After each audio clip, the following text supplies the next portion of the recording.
Julia Barreto ayaw nang makita si Gerald Anderson.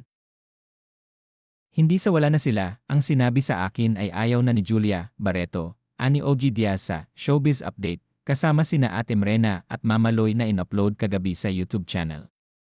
Ang tinutukoy ni Ogie ay sina Gerald Anderson at Julia Barreto na base sa kwento ng source niya ay umayaw na ang aktres sa relasyon nila ng aktor pero hindi naman pumapayag ang huli.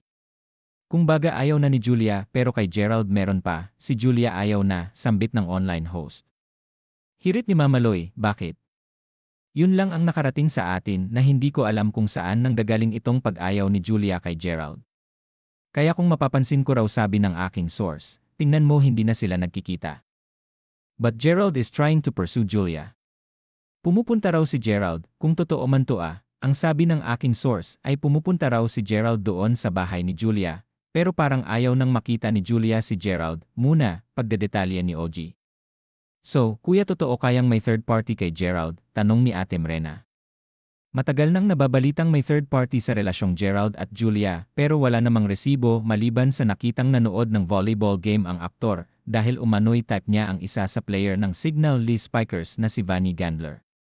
Di ba lagi kong sinasabi rito, Showbiz Update, na si Gerald ang dapat magsabi niyan kung hanggang ngayon ay totoo yung Vanny Gandler o hindi talaga.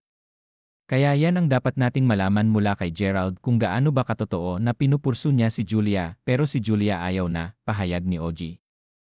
At dito nasambit ni Ate Mrena na suon ay mapapanood na sa Yeah Batang Quiapo, kasama si Tita Jegs na ang sobrang payat ngayon ng aktres at marami ring nakapansin dito nang mag-launch siya ng isang beauty product kamakailan. Ako napansin ko rin ang payat-payat ni Julia, tinanong kung may sakit, hindi ko alam kung may sakit, say ni Ogie.